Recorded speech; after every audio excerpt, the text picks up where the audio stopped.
మంత్రి పొన్నం ప్రభాకర్ కీలక వ్యాఖ్యలు చేశారు. జూబ్లీహిల్స్ ఉప ఎన్నికలో అభ్యర్థుల విషయంలో కాంగ్రెస్ నుంచి గట్టి పోటీ ఉందని ఆయన అన్నారు. జూబ్లీహిల్స్ నుంచి పలువురు నేతలు పోటీ పడేందుకు ఆసక్తి చూపుతున్నారని మంత్రి పొన్నం ప్రభాకర్ తెలిపారు. పార్టీ అధిష్టానం ఎవరికి టికెట్ ఇస్తే వారే పోటీ చేస్తారని, జూబ్లీహిల్స్ ఉప ఎన్నిక అభ్యర్థిపై సర్వే జరుగుతుందని కూడా పొన్నం స్పష్టం చేశారు.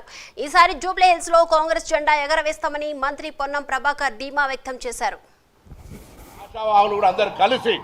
7 డివిజన్లలో తిరుగుతారు, పార్టీని బలోపేతం చేస్తారు, ప్రజా సమస్యలు పరిష్కరిస్తారు. పార్టీ సర్వేల ద్వారా, పార్టీ నాయకత్వంకు ఉన్నటువంటి సమాచారం ద్వారా పార్టీ నిర్ణయిస్తుంది.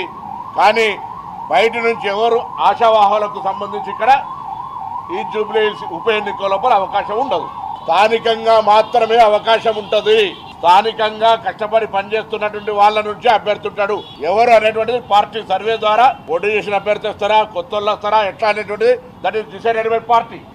ఎన్నిక గురించి చెప్తా ఉన్నాను. సికింద్రాబాద్ కంటోన్మెంట్ ఎన్నిక ఒక అవివాహిత యాక్సిడెంటల్ డెత్, అక్కడ కూడా కాంగ్రెస్ గెలవలేను. సో సానుభూతి అనే పేరు మీద ఎవరైనా అటువంటి ప్రయత్నం చేసుకుంటే రాజకీయాలకు సంబంధం లేదు. అందుకే మేము ఎందుకు ఇవ్వాలి నిర్ణయం తీసుకున్నాం. స్థానిక ప్రజలతోటి మమేకమై స్థానిక ప్రజలకు సంబంధించినటువంటి వివిధ అంశాల ద్వారా పరిచయం ఉన్నటువంటి వాళ్ళకు మాత్రమే, బయట మాకు చాలా మంది ఆశావాహులు ఉన్నారు, మీకు తెలుసు ఓపెన్ గా. అయినా వాళ్ళందరినీ ఖచ్చితంగా ఇప్పుడు ఈ ఉప ఎన్నికలు అటువంటికి అవకాశం లేదు. ఓన్లీ స్థానికంగా జూబ్లీహిల్స్ నియోజకవర్గానికి సంబంధించిన వాళ్ళకు మాత్రమే అవకాశం ఉంటుంది. ఆశావాహులు కూడా అందరు కలిసి 7 డివిజన్లలో తిరుగుతారు, పార్టీని బలోపేతం చేస్తారు, ప్రజా సమస్యలు పరిష్కరిస్తారు. పార్టీ సర్వేల ద్వారా, పార్టీ నాయకత్వంకు ఉన్నటువంటి సమాచారం ద్వారా పార్టీ నిర్ణయిస్తుంది. కానీ బయట నుంచి ఎవరు ఆశావాహులకు సంబంధించి ఇక్కడ ఈ జూబ్లీహిల్స్ ఉప ఎన్నిక లోపల అవకాశం ఉండదు.